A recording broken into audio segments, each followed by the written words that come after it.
In the heart of New York, the year was 1976.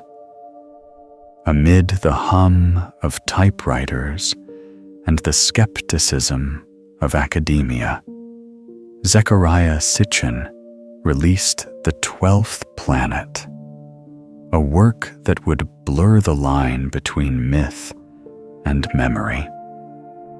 His book challenged the foundations of human history, suggesting that the ancient gods of Sumer were not divine beings, but travelers from distant worlds.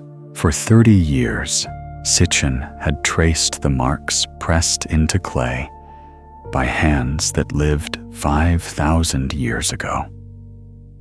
Each symbol, each tablet, became a fragment of a vast puzzle connecting Earth to the stars.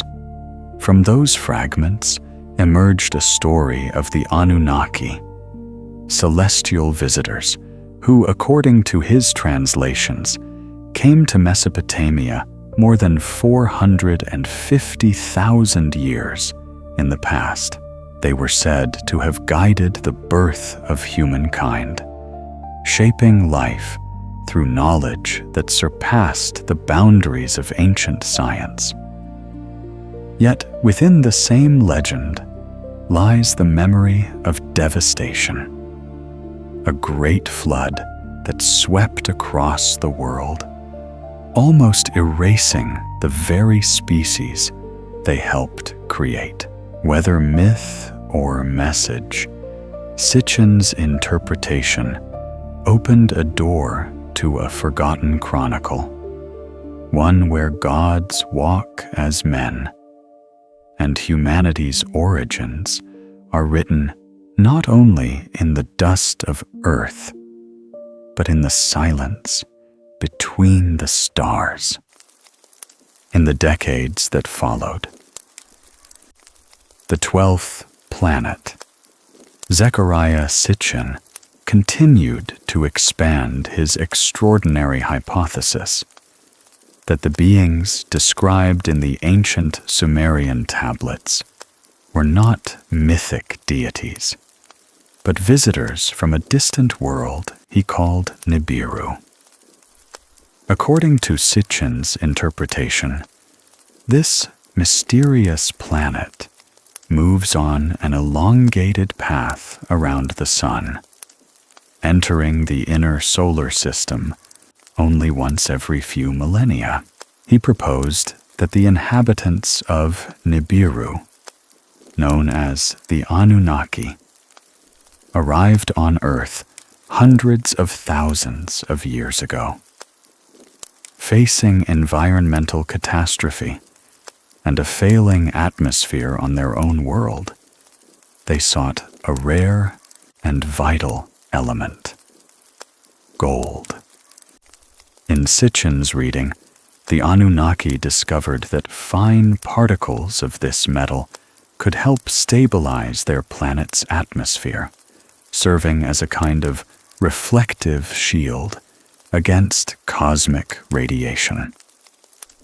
To obtain it, they came to Earth, a world rich in the mineral they so desperately needed. At first, the task of extracting gold was theirs alone, but the work proved grueling. From Sitchin's viewpoint, that struggle gave rise to one of the most dramatic turning points in the history of life on Earth: the creation of humankind. By altering the genetic material of existing hominins, these celestial miners, he claimed, engineered a new species, one capable of endurance, obedience, and labor. In his theory, humanity itself began as a workforce designed to serve its makers. Mainstream historians and archaeologists rejected these claims, citing a lack of empirical evidence and the speculative nature of his translations. Yet, within the realm of alternative history, Sitchin's ideas found fertile ground.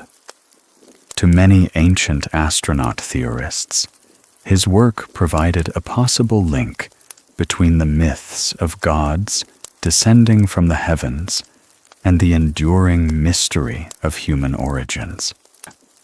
Some researchers have since expanded on Sitchin's vision, suggesting that the Anunnaki narrative might represent not a single event, but a global phenomenon, a story of genetic intervention and contact with an advanced intelligence that reached far beyond Mesopotamia. In these interpretations, the mining of gold becomes only one chapter in a broader saga of colonization, experimentation, and cosmic exchange. The tablets Sitchin studied came from one of humanity's earliest civilizations. Along the eastern bank of the Tigris River, opposite the modern city of Mosul, lie the ruins of ancient Nineveh. It was here, in the mid-19th century, that British archaeologist Austen Henry Layard uncovered the vast library of King Ashurbanipal, a royal archive holding thousands of clay tablets inscribed in cuneiform. These writings, some dating back to 3,000 years before Christ, are among the oldest recorded human texts ever found. Etched into those tablets are stories that blur the line between divine legend and historical record. They speak of beings who walked among mortals, shared knowledge, and shaped the destiny of the early world. The Sumerians called them the Anunnaki. Some tablets even depict winged figures standing beside a sacred tree, the so-called Tree of Life, beneath a radiant disk believed to symbolize the power of flight. Around their necks, carved symbols of stars, moons, and celestial patterns suggest an ancient fascination with the heavens. Sitchin saw in these carvings traces of forgotten technology, objects that, to modern eyes, resembled watches or instruments of measurement. To him, these were remnants of a sophisticated culture that arrived from beyond Earth. The inscriptions describe towering beings, nearly 8 feet tall, whose strength and knowledge set them apart from the humans they helped create. According to the story, once their great labor of mining was complete, they retreated to the skies, leaving behind both their creations and their myth, fact or allegory, history or imagination.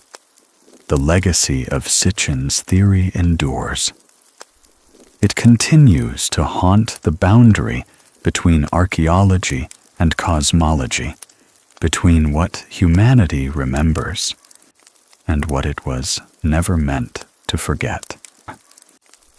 Across the cradle of civilization, in the shadowed lands between the Tigris and the Euphrates, ancient storytellers spoke of powerful beings descending from the heavens. These were the Anunnaki, figures described in Sumerian creation tablets as divine architects who shaped life upon the earth. The texts recount a long and arduous process, a labor of creation carried out by those who sought to fashion humankind in their image and after their likeness. Centuries later, researcher Zecharia Sitchin would revisit these early myths through a different lens. After decades of translating cuneiform inscriptions, he proposed a radical interpretation that the Sumerian tales were not metaphors, but the encoded memory of contact between humanity and an advanced civilization from beyond the stars. According to his readings, these visitors came from a distant world called Nibiru. In his view, the Anunnaki were not gods in the divine sense, but explorers, scientists, and engineers who altered early hominins to create a new species capable of labor and learning, the ancestors of modern humanity.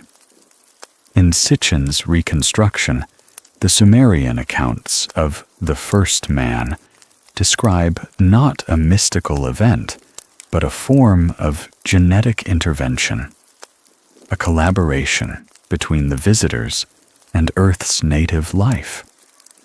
He saw the figures later known as Adam and Eve not as religious icons, but as the first successful prototypes of this new race.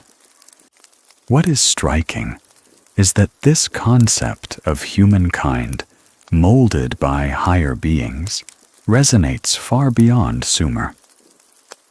The Hebrew Bible, written millennia later, echoes a similar motif: humans created in the likeness of God. Islamic tradition holds that language itself was bestowed upon humanity by Allah. The Mayan Popol Vuh tells of divine beings who formed people from maize and clay, breathing into them the gift of speech. Ancient Egyptian hymns celebrate Thoth as the giver of language and wisdom. From culture to culture, the pattern persists. Humanity receives knowledge from above. To scholars of mythology, these parallels reveal the shared structure of creation myths, allegories for consciousness awakening and civilization emerging. To proponents of the ancient astronaut hypothesis, they suggest something more literal: that an intelligent, non-human presence may have guided the leap from primitive hominid to sentient being. Before the first written word, communication was carved into stone. 10 to 12 millennia ago, early humans etched symbols and figures onto rock faces, the first petroglyphs. Across deserts and cliffs, spirals, radiant figures, and celestial patterns appeared. Many ancient astronaut theorists view these carvings as records of encounters between humanity and beings from the skies, the same teachers once honored as gods. Yet even within these myths, a deeper message endures. The stories of the Anunnaki are not simply tales of divine creation. They are reflections of humankind's oldest question: where do we come from? And who, if anyone, helped us take that first impossible step? Whether born from imagination or experience, these ancient records mark the dawn of humanity's curiosity, a curiosity that would one day lead us to look upward again, searching the heavens for the makers of our story. From the carved stones of forgotten deserts to the painted walls of Ice Age caves, humanity left silent testimonies of contact, or at least of belief in something greater than itself. Across continents, these ancient markings share a single language of wonder.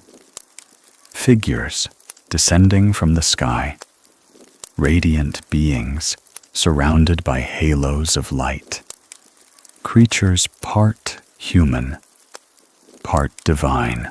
In the dry canyons of the American Southwest, the ancestors of the Zuni and Hopi peoples engraved petroglyphs that depict tall forms crowned with radiating wreaths, shapes that seem to emit energy or light.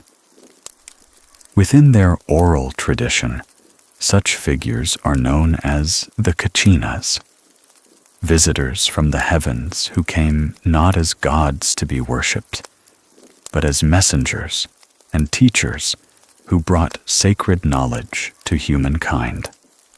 Similar carvings appear thousands of miles away in Val Camonica in northern Italy, across the high plains of Asia, and even along river valleys in Brazil. To believers in the ancient astronaut theory, these shared symbols across continents point to a single narrative: that advanced beings once traveled from star to star, guiding the rise of early human cultures. To archaeologists, however, they reflect a universal human impulse, the expression of awe and reverence toward the sky, the source of light, weather, and the mysteries of existence itself. The story deepens within the caves of southwestern France. Near the village of Montignac lies Lascaux, a Paleolithic sanctuary sealed in darkness for 17,000 years. Discovered in 1940, its walls burst with life. Horses, bison, stags, and among them, a single enigmatic figure, a man's body with the head of a bird. Anthropologists call such hybrids therianthropes, from the Greek words therion, beast, and anthropos, man. These images, scholars say, reflect the visions of ancient shamans who entered deep trance states during rituals. In that altered consciousness, they believed they crossed into other realms, encountered spirit beings, and returned to record what they saw upon the stone. But whether shamanic dream or ancient recollection, the similarities are striking. Bird-headed beings, like the one at Lascaux, recall Thoth, the ibis-headed god of Egypt, and the winged deities of Sumer, who were said to traverse the skies. Across time and geography, the imagery converges. Beings with wings, halos, and light. To some, this suggests the persistence of a memory older than civilization itself.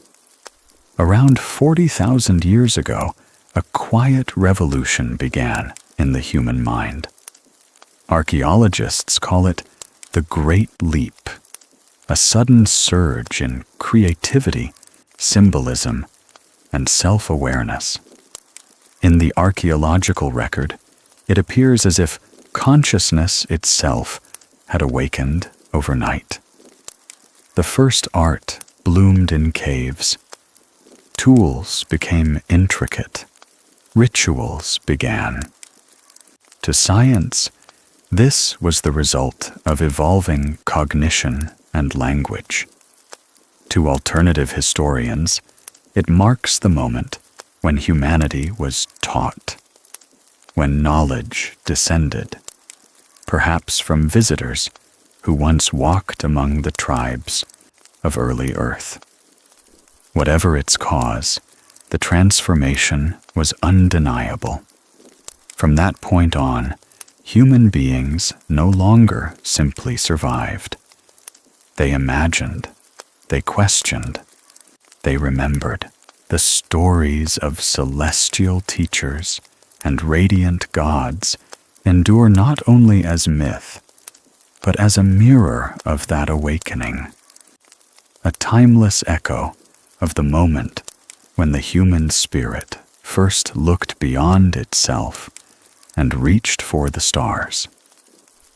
By the mid-19th century, the ancient world began to reveal its secrets once more. In the ruins of Nineveh, a city resting on the eastern bank of the Tigris River, opposite modern Mosul, British archaeologist Austen Henry Layard uncovered the remains of two royal palaces, those of Sennacherib and his grandson Ashurbanipal. Inside lay tens of thousands of clay tablets, each inscribed in the sharp, deliberate strokes of cuneiform, humanity's earliest written script. These relics, dating back more than 3 millennia, formed the Library of Ashurbanipal, a vast archive chronicling the beliefs, histories, and celestial myths of Mesopotamia. Among them were 7 tablets that scholars later identified as the Enuma Elish, the Babylonian tale of creation. Composed around the 11th century before Christ, though derived from much older Sumerian sources. The text describes how the god Marduk shaped the world from chaos and molded the first humans from clay mixed with the divine blood of a vanquished deity, Kingu. For historians, the Enuma Elish stands as one of humanity's earliest attempts to explain existence, a poetic reflection of life's origins. But for those who follow the ancient astronaut perspective, it reads as something else entirely. A technical record of biological creation, recounted in the language of myth. They point to its parallels with the story of Adam in the Hebrew Bible, a being formed from earth and animated by a higher power, and suggest that the Sumerian texts preserve a more detailed, unedited version of the same ancient event. The archives of Nineveh offered more than myth. Many tablets describe their gods not as ethereal spirits, but as tangible beings, flesh and blood, capable of walking, eating, and commanding great ships that descended from the sky. To believers in Sitchin's vision, these are not metaphors, but eyewitness accounts of the Anunnaki, visitors who came from heaven to earth. They argue that what ancient peoples saw as divine apparitions may have been spacecraft, vast machines blazing with fire and light, descending through the Mesopotamian sky. Mainstream archaeology, of course, interprets these texts differently. To most scholars, they are windows into the psychology and spirituality of early civilization, the point where human imagination first sought to understand creation, mortality, and the stars. Yet even within that framework, the mystery endures. How a culture that appeared seemingly from nowhere could leave behind such an advanced legacy, mathematics, astronomy, and the very invention of writing. Perhaps that is why the story of the Anunnaki continues to resonate. Whether viewed as just myths or travelers from beyond, they symbolize the bridge between ignorance and knowledge, earth and sky. And within the dust of Nineveh, etched in lines of ancient clay, lies a question that has never truly faded. Were these tablets merely stories told by early dreamers, or memories of a time when humankind first met the teachers from the stars? In the view of ancient astronaut researchers, the Enuma Elish, one of Mesopotamia's oldest creation epics, may record not divine myths, but encounters with beings from beyond our world. These entities, known as the Anunnaki, are said to have possessed knowledge far beyond the reach of early humanity, especially in the science of life itself. According to this interpretation, the Anunnaki sought to fashion a compliant laborer capable of enduring the demands of their earthly mission. They began experimenting with the genetic material of primitive hominins, blending their own essence with that of early Earth species. After countless attempts, they are believed to have achieved a hybrid form, neither entirely alien nor human, the first of a new race designed to serve and to learn. Within this reading, the tablets of Sumer become more than myth. They appear as an ancient account of deliberate genetic manipulation, a rewriting of the biological code that would shape the destiny of an entire species. Somewhere in that distant age, something changed. The human mind leapt forward, suddenly capable of abstract reasoning, language, and imagination far beyond its earlier limits. To proponents of the ancient alien hypothesis, this transformation was not an accident of evolution, but the result of intervention, an inheritance of knowledge granted by visitors from the stars who arrived tens of thousands of years ago.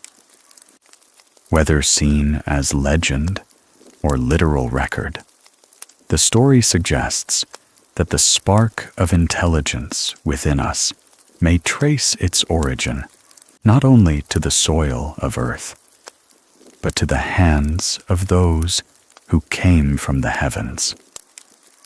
Across continents and millennia, ancient civilizations carved and molded forms that seem to echo one another. In the hills of Sierra Leone stand enigmatic stone figures known as the Nomoli.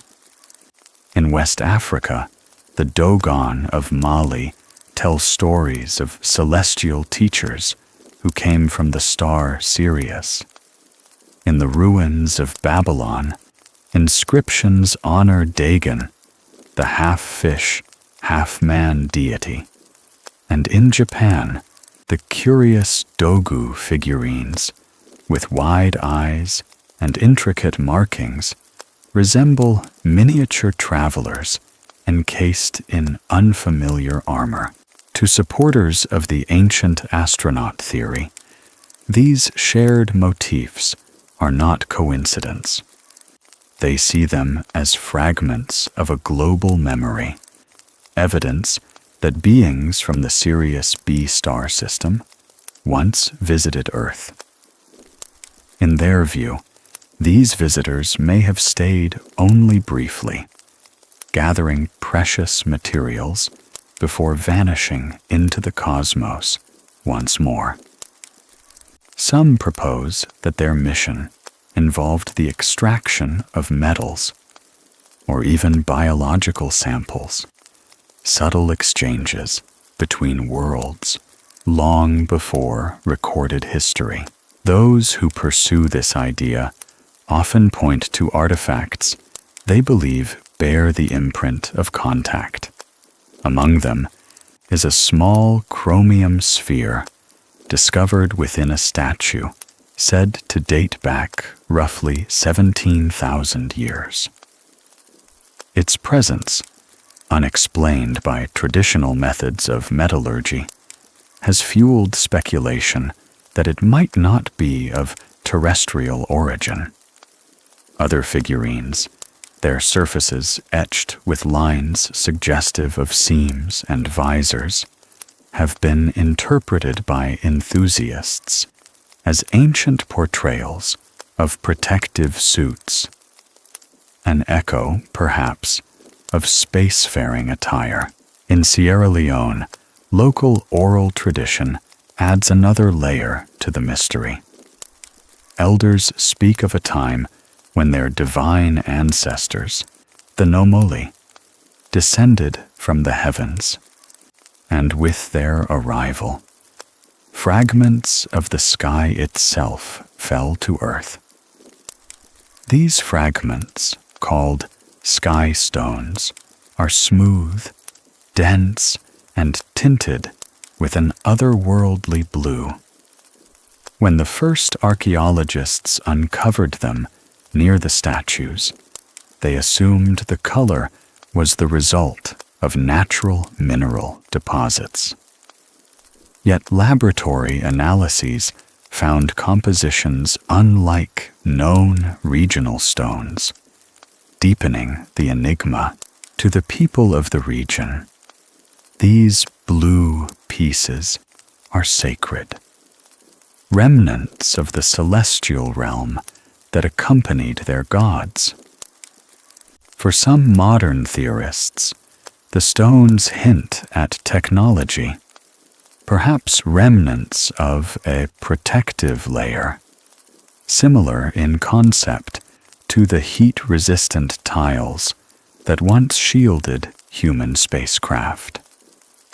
If that were true, the material would represent a trace of engineering far beyond the capabilities of the prehistoric world. Whether viewed as relics of myth or material evidence of contact, the sky stones continue to challenge explanation. They stand alongside countless artifacts from across the globe, each whispering of an age when the boundaries between the heavens and the earth seemed thin, when Kwaisul and mortals may have shared the same ground, and when humanity first began to wonder if it was truly alone beneath the stars. Seattle, Washington, March 6th, 2019. In a quiet workshop lined with mineral samples and half-lit display cases, researcher David Childress meets with collector and investigator Jared Collins. Their shared purpose: to study a series of deep blue minerals known as sky stones, said to have been unearthed near the enigmatic Nomoli statues of Sierra Leone. Jared first encountered reports of the stones in 2013 and became captivated by their mystery. Their texture defied easy classification. Neither the crystalline pattern of natural ore nor the consistency of human ceramics. For years, he gathered fragments from private excavations, seeking to trace their origin. According to Collins, the modern story of the stones begins in 1991. A prospector named David Ledbetter, while operating a gold and diamond concession in Sierra Leone, stumbled upon the curious blue material mixed within the soil.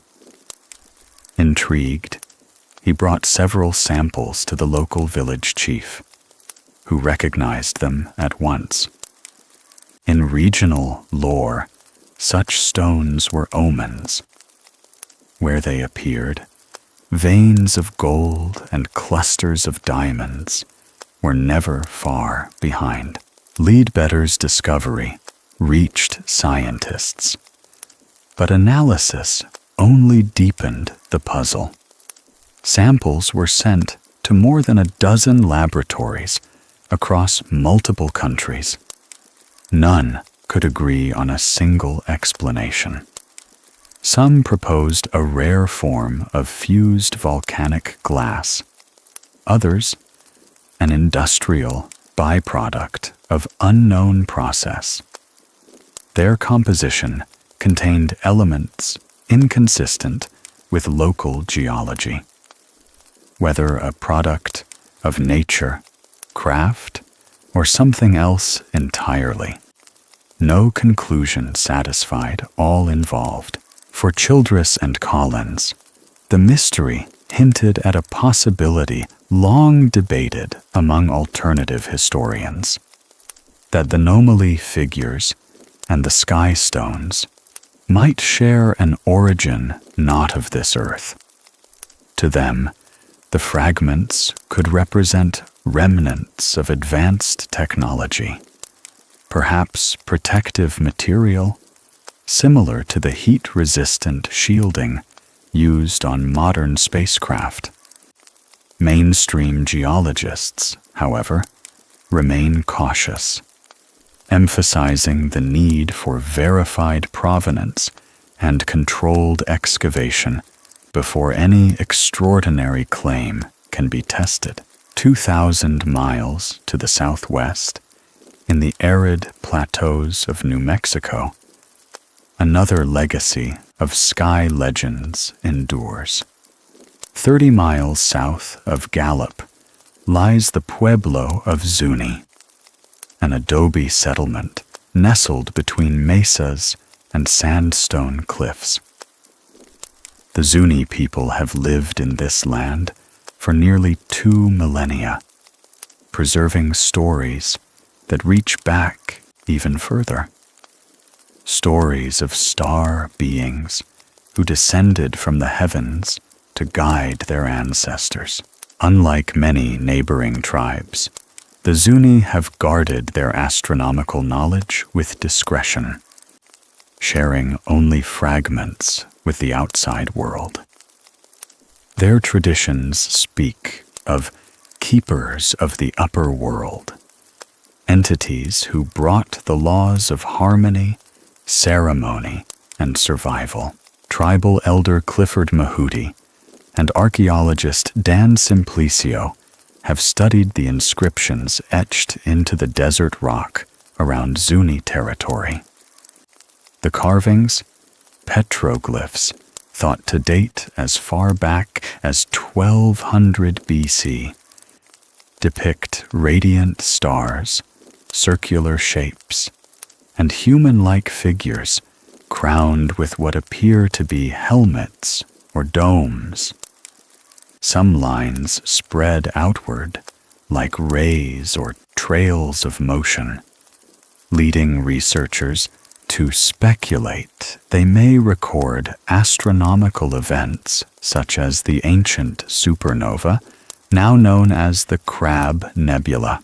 To the Zuni, these are not mere decorations. The carvings embody the memory of their celestial teachers, the sky people who descended to instruct humankind. Their songs, prayers, and rituals still reference those beings and the vast expanse from which they came. Among elders, the figures are sometimes described as space people, guardians of the realm above. Standing before the petroglyph walls, one can make out humanoid outlines with diamond-shaped torsos, outstretched limbs, and circular heads worn smooth by centuries of wind. The images invite interpretation. Some archaeologists regard them as symbolic, artistic expressions of natural phenomena or spiritual visions. Others, particularly those who align with the ancient astronaut hypothesis, view them as eyewitness renderings, attempts by early people to record encounters with visitors beyond the Earth. Within Zuni cosmology, the dual worlds of the Earth below and the heavens above are inseparable. The sky people remain part of their living religion, honored as the watchers of space and the keepers of balance. For the Zuni, these beings are not lost myths, but active presences woven into ceremony and song. From the cobalt stones of West Africa to the sandstone walls of the American Southwest, patterns emerge. Cultures separated by oceans, yet joined by tales of arrival from the stars. Whether seen as allegory, memory, or history written in stone, these echoes remind us that the human imagination has long gazed upward, tracing in the night sky both our origins and our unanswered longing for connection. Valcamonica, Northern Italy, June 13th, 2019. The valley lies quiet beneath the Alps, its ancient stones glinting in the morning light. Here, in one of Europe's largest open-air archaeological sites and a designated UNESCO World Heritage Treasure, researcher William Henry arrives to examine what some call the oldest illustrated history on Earth. Joining him is Luca Girelli, director of the Valcamonica Historical and Anthropological Society, whose team has spent decades documenting thousands of enigmatic engravings scattered across the rock faces. They set out on a steep trail, moving through terraces of polished stone that shimmer like bronze under the sun. Each wall tells a story in symbols: hunters and shamans, celestial wheels, and beings unlike anything known to the natural world. Henry explains that mainstream scholars regard these carvings as expressions of ritual or myth. Yet even among professionals, consensus remains elusive.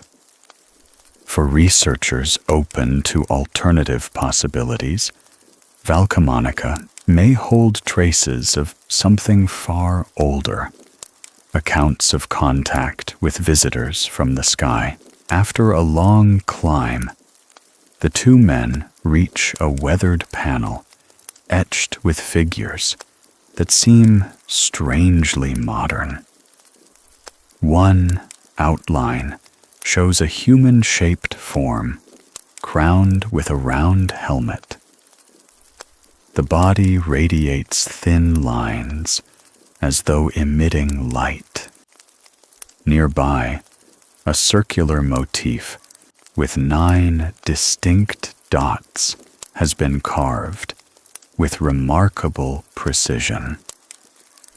Archaeologists have named this design the communion rose, a term inspired by its resemblance to a blooming flower. Most interpret it as a solar symbol or a map of the heavens. Yet ancient astronaut theorists propose another view, that it could portray a rotating craft descending from above. The vessel that brought the helmeted figures to this mountain valley. Henry studies the image, noting its symmetry and sense of motion, while Giarelli describes the recurring patterns that appear throughout the site. 5-pointed stars, concentric circles, and abstract shapes whose meanings are long forgotten.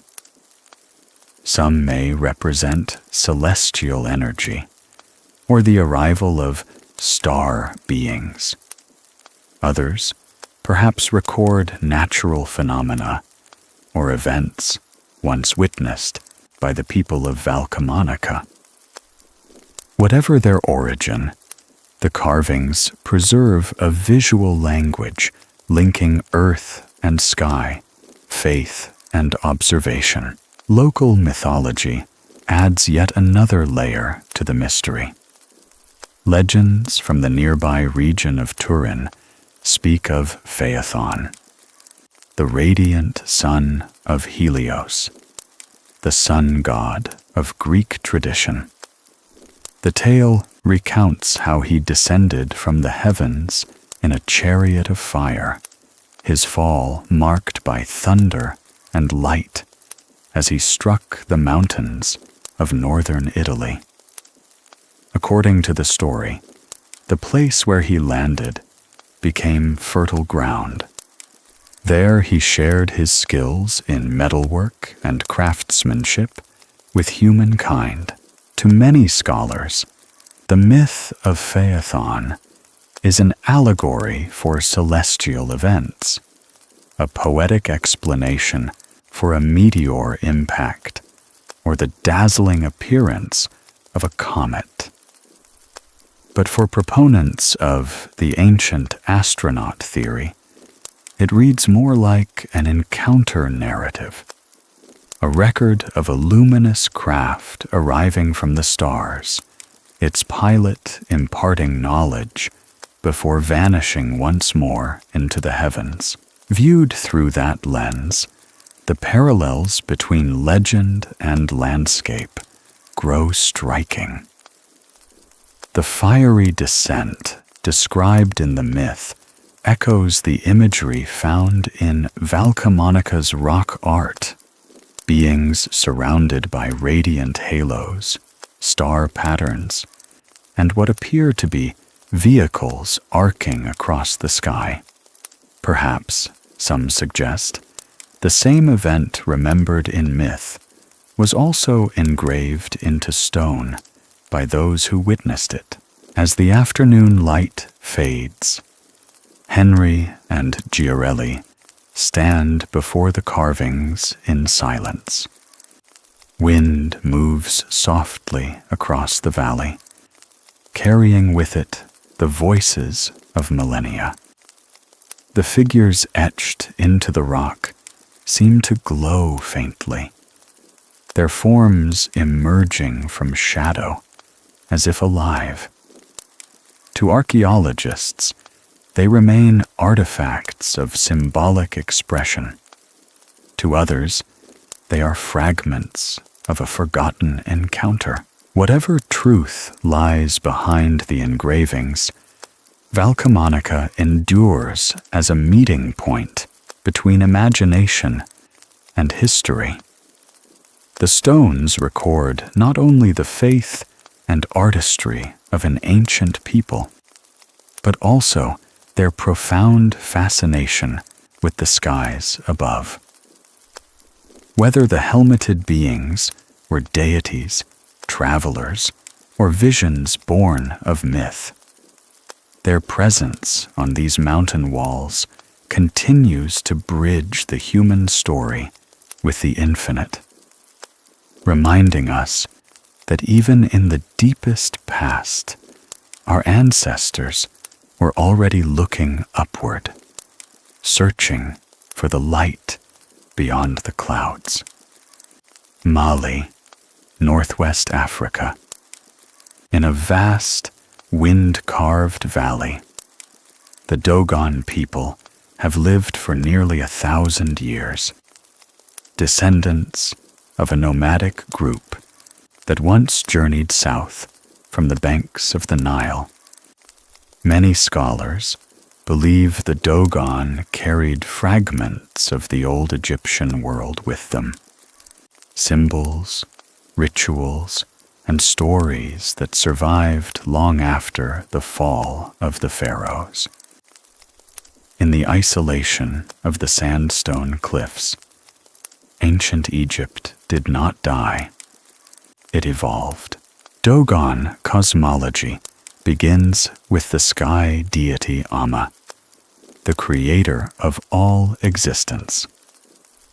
From Amma's essence came the first living being, Numo, a life force both male and female, a symbol of creation and balance. In their mythology, one of the Numo rebelled against its maker, bringing disorder to the cosmos. To restore harmony, Amma destroyed the rebel and scattered its remains across the world. For the Dogon, this act marked the origin of both life and imperfection. Generations later, the stories describe a moment of descent. A divine messenger came down from the heavens, gliding through fire and storm, landing upon the plains of Mali. The Dogon say this being carried knowledge from the stars, agriculture, astronomy, and the moral order of the universe. Each year, their masked dances retell the event, their wooden carvings preserving the memory of sky-born teachers who shaped the first human laws.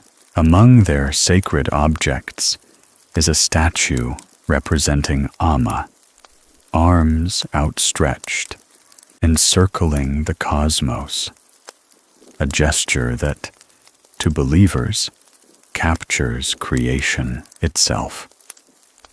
For the Dogon, these carvings are not mere art. They are language, a way to transmit sacred knowledge through generations. Every mask, every line cut into the wood, is a sentence in a spiritual record older than history. Some historians see curious parallels between Dogon mythology and the solar religion of the Egyptian pharaoh Akhenaten. Both traditions speak of deities descending from the sun, of light as a divine essence, and of beings portrayed with elongated heads. To those drawn to the ancient astronaut hypothesis, these similarities suggest a shared memory, that both cultures preserved echoes of encounters with beings from beyond the earth. The Dogon homeland lies along the Bandiagara Plateau, a labyrinth of cliffs and caverns stretching for hundreds of miles. Here, priests safeguard teachings passed down orally for centuries, entrusted only to chosen initiates. In the 1920s, French anthropologists Marcel Griol and Germaine Dieterle spent years among them, recording myths that stunned the Western world. Central to the Dogon's celestial lore was their claim that the god Amma came from a star invisible to human eyes, a companion to Sirius, the brightest star in our sky. The Dogon called it Po Tolo, meaning the deep star. According to their accounts, Po Tolo was small, yet immensely heavy, moving in an elliptical orbit around Sirius every 50 years. Modern astronomy would later confirm that description almost exactly. Sirius, located roughly 8.5 light-years away, does indeed have a white dwarf companion, Sirius B.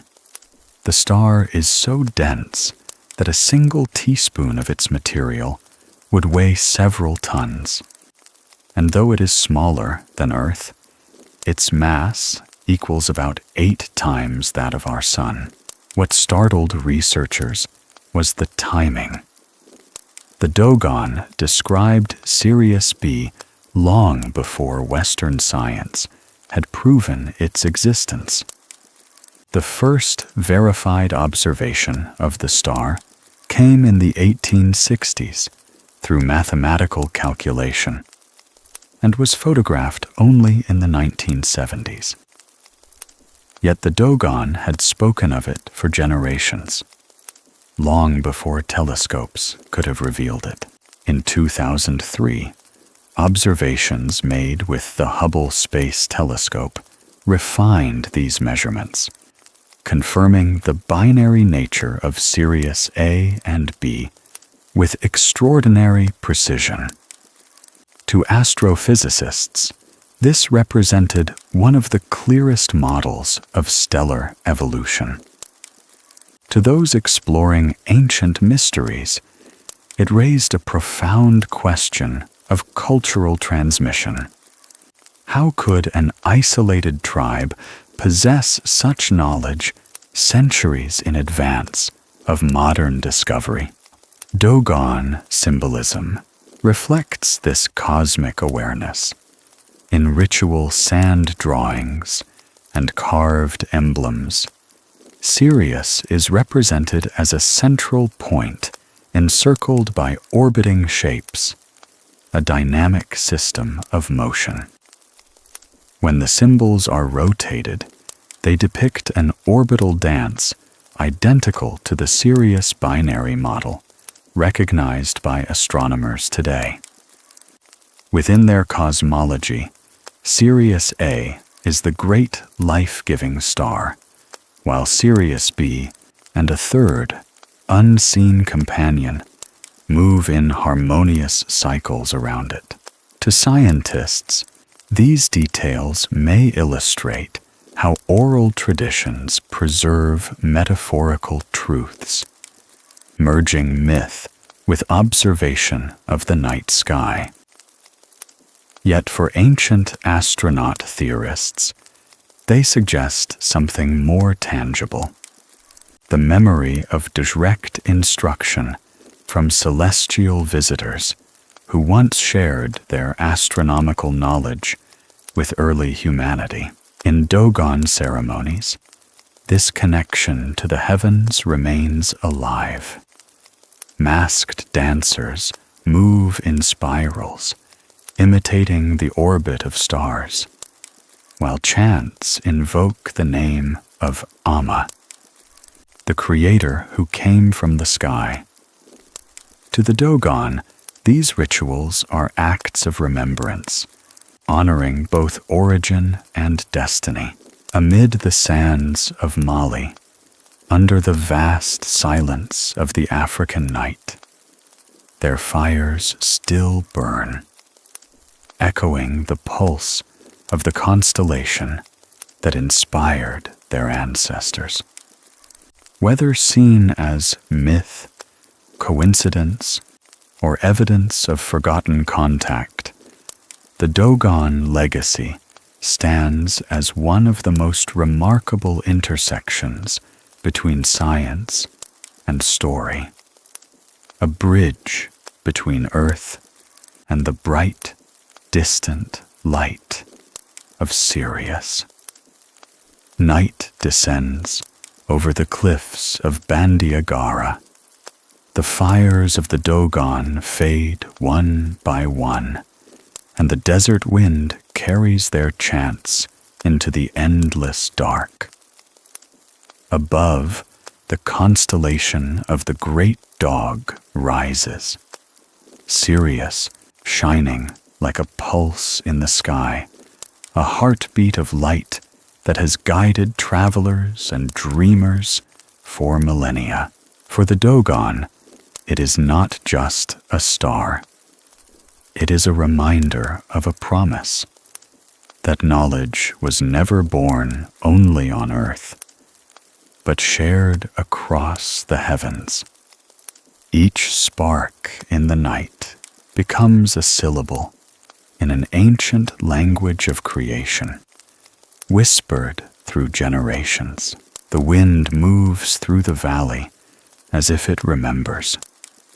And in that silence between sand and starlight, one might almost believe that the story never truly ended, that somewhere beyond the veil of the visible, the messengers of Amma still watch, waiting for the time when the sky and the earth will speak to each other once again.